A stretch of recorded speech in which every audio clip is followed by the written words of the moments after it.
Hello friends, welcome to IT index network T shoot की playlist के अंदर हम लोग बात करने वाले हैं प्रॉब्लम नंबर 15 की।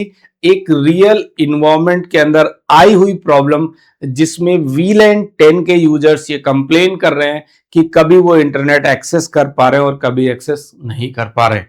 मींस एप्लीकेशन जब एक्सेस होता है कई बार और कई बार एक्सेस नहीं हो रहा है एप्लीकेशन वाया इंटरनेट जो कनेक्टिविटी कर रहे हैं।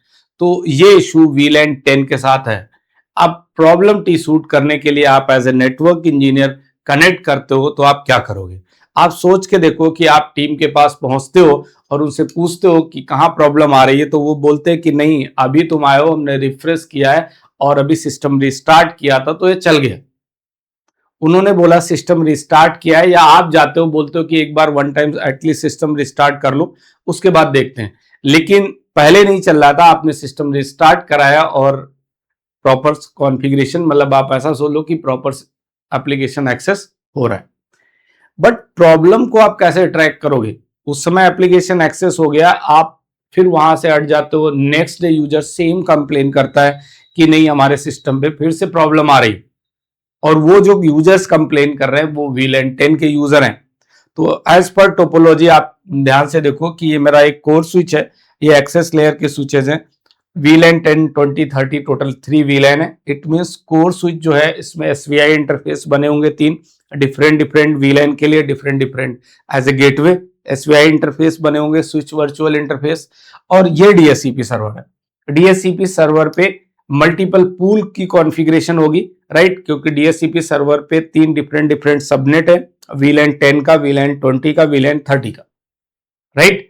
विद गेटवे, उनके जो गेटवे है एसवीआई इंटरफेस उसके साथ इधर पूल कॉन्फ़िगर, राइट? ओके। अब ये यूजर्स को टी सूट करने के लिए आपके दिमाग में एक बात आती है, मान लेते हैं कि सपोज, क्योंकि यूजर्स अगर एक्सेस पॉइंट के थ्रू कनेक्टेड है, वायरलेस कनेक्टिविटी है, तो यूजर अगर एपी के थ्रू कनेक्टेड है तो एपी में मल्टीपल एसएसआईडी बना सकते हैं। अगर एज ए नेटवर्क इंजीनियर आप वायरलेस में काम कर रहे हो, आपको पता होगा कि एपी के अंदर मल्टीपल एसएसआईडी क्रिएट कर सकते हैं। तो मल्टीपल एसएसआईडी क्रिएट करने की वजह से नेटवर्क इंजीनियर की रिस्पॉन्सिबिलिटी समझते हुए आपने देखा कि ऐसा तो नहीं है कि जो एक्सेस पॉइंट है वो जिस स्विच पे कनेक्ट है वो स्विच का जो पोर्ट है वो एक्सेस पोर्ट हो, राइट? क्यों? क्योंकि अगर एक्सेस पोर्ट बना हुआ है, वो अभी तक ट्रंक पोर्ट नहीं बनाया गया, तो उस कंडीशन में केवल और केवल सिंगल वीलैन की इंफॉर्मेशन को पास करेगा, मल्टीपल वीलैंस की इंफॉर्मेशन को पास नहीं करेगा।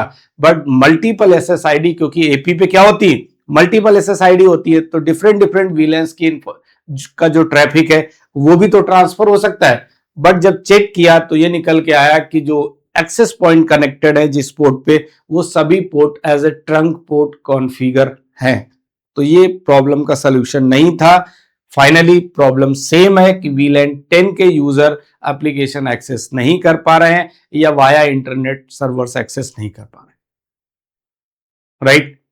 तो अब ट्रिबल शूट करते समय आपने आईपी कॉन्फ़िग भी रन कराया होगा, क्योंकि आपने जब गेटवे भी पिंग किया होगा तो आईपी कॉन्फ़िग रन कराया था, तो इस जो पूल असाइंड है वही आईपी मिल रहा था। और गेटवे भी पिंग, जब कनेक्टिविटी हो रही थी तो गेटवे भी पिंग कर रहा था कनेक्टिविटी के टाइम पे। बट यहां पे एक प्रॉब्लम ये थी कि जब यूजर, मतलब as a network engineer problem को टी सूट किया जा रहा, तो उस टाइम पे आईपी से चेक कर रहे हो, गेटवे पे नजर नहीं जा रही, गेटवे पे दिमाग नहीं जा रहा। बट आप उसको ट्रेस आउट करोगे, नेक्स्ट क्या करोगे? एज ए लोकल टीम आप उसको ट्रेस आउट करोगे, जरा चेक करके देखता हूं कि ट्रैफिक कैसे जा रहा है। तो जब ट्रेस आउट करते हो तो ट्रैफिक तब भी समझ में नहीं आता है, आप कहोगे ऐसा क्यों, राइट? उसको आगे समझेंगे। हुआ क्या था, अब आप ये समझो ये प्रॉब्लम क्रिएट कैसे हुई। हुआ ये कि इनिशियली ये फायरवॉल लगा हुआ था, ये डीएससीपी सर्वर पहले नहीं था। अब आपको इस बात को कैसे समझना है या नेक्स्ट टाइम से टी सूट कैसे करोगे, ये डीएससीपी सर्वर पहले नेटवर्क में नहीं था, ये सिस्टम टीम का काम था सेटअप करना, यहाँ एक्टिव डायरेक्टरी या लाइक दैट जो भी सर्वर सेटअप करना था। और फाइनली जो डीएससीपी की कॉन्फ़िगरेशन थी पुराने नेटवर्क में, ठीक है, वो फायरवॉल पे थी। फायरवॉल पे डीएससीपी कॉन्फ़िगर गया था वीलैन 10, 20 और 30 के लिए, राइट? आफ्टर दैट जो सिस्टम टीम है उसने एक सर्वर सेटअप किया, सर्वर में सारे पूल्स बनाए, पूल क्रिएट करने के बाद जितने भी कनेक्टेड यूजर्स थे उन सभी को इन सेलेक्टेड पूल्स के थ्रू जो भी सबनेट असाइन किए गए थे VLAN 10, 20, 30 को असाइन हो गए, राइट। नेटवर्क स्मूथली चलने लगा, किसी भी तरह की कोई प्रॉब्लम नहीं थी। बट कभी कभी जो प्रॉब्लम VLAN 10 के साथ आ रही थी वो ये इश्यू आ रहा था, क्योंकि जब आप ट्रेस रूट करते हो, जब ट्रेसर्ट कमांड चलाओगे, तो वो क्योंकि ये जो गेटवे है ना, ये वाला गेटवे एक्चुअल में क्या था कि VLAN जो 10 है, VLAN 10 में जो पूल असाइन है, सपोज इधर VLAN 10 के अंदर जो सबनेट DHCP में बनाया गया वो 192.168.10.0 सबनेट है, राइट। और यही सेम सबनेट इस फायरवॉल पे भी है 192.168.10.0।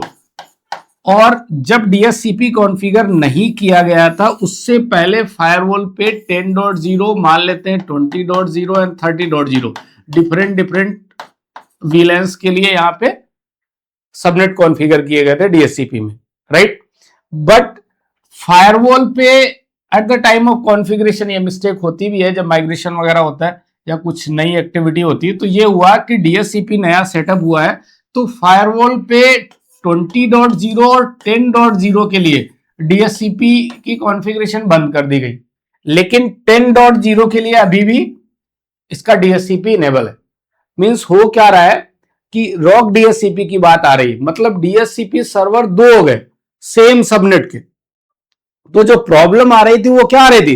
प्रॉब्लम ये आ रही थी कि जो ये क्लाइंट साइड पे मशीन्स हैं, इन मशीन को जो आईपी मिल रहा है वो तो 10.0 सबनेट का ही मिल रहा है, राइट। तो ट्रैक कैसे किया गया? ट्रैक इस तरीके से किया गया, आईपी कॉन्फिग कमांड चलाई गई उस पे जिस मशीन पे ऑलरेडी रनिंग में है। जैसे कभी चल गया तो जिस मशीन पे रनिंग में था उस पे चलाई गई और जिस मशीन पे नहीं चल रहा था उस पे भी चलाई गई।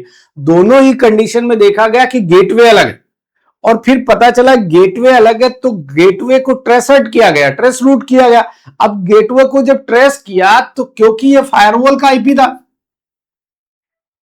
तो ट्रेस रूट में ये मिला नहीं, तो इस कंडीशन में थोड़ा डिफिकल्ट हो जाता है। तो आपको एटलीस्ट टोपोलॉजी के बारे में अच्छे से पता होना चाहिए, तभी समझ में चीजें आती हैं। तो अब फाइनली ये सोल्यूशन आया कि DHCP प्रॉपर कॉन्फ़िगर्ड है, जो आईपी है ये 10.10.230.1, ये आईपी किसका है? फिर वो टोपोलॉजी के थ्रू पता चलता है कि अच्छा ये आईपी तो फायरवॉल का है। तो फायरवॉल चेक किया गया और फायरवॉल पे पता चला कि सेम सबनेट जो VLAN 10 के लिए इस DHCP पे कॉन्फ़िगर है, वही सेम सबनेट फायरवॉल पे एज ए DHCP कॉन्फ़िगर है। तो रॉक DHCP सर्वर मींस हमारा दूसरा फेक DHCP सर्वर नेटवर्क में और प्रेजेंट था। तो इस कंडीशन की वजह से VLAN 10 के यूजर्स को जब फायरवॉल वाले DHCP से आईपी मिल जाता था तो उस कंडीशन में चेंजेस, मतलब कनेक्टिविटी नहीं हो पाती थी, क्योंकि उनका जो गेटवे था वो SVI इंटरफेस वाला जो गेटवे है वो तो मिलेगा नहीं, उस कंडीशन में गेटवे वो फायरवॉल वाला दे रहा था, तो इस वजह से कनेक्टिविटी क्रिएट नहीं हो पा रही थी। आई थिंक समझ में आया होगा, बट मैंने आगे कुछ पॉइंट्स लिखे हुए, तो देखो स्टेप्स बहुत इजी हैं। Validate what IP users are getting, client user के पास जाते हैं, IP config/all कमांड चलाते हैं, उसमें कंप्लीट डिटेल आ जाएंगी। बट वही बात है, फर्स्ट टाइम आप यूजर के पास जाते हो, आपको पता है 10.0 सबनेट का आईपी देखते हो, कोई प्रॉब्लम नहीं, गेटवे को पिंग कराते हो, गेटवे पिंग भी कर रहा है, राइट। तो इस वजह से आप उसको ट्रेस नहीं कर पाते हो। And machine are getting IP address properly enable to ping the gateway. After gateway तो वो अपना पिंग करेगा, राइट। गेटवे तो वो DHCP से जो SVI का आईपी मिल रहा वो एज ए गेटवे होगा, वो तो रिप्लाई प्रॉपर कर रहा होगा।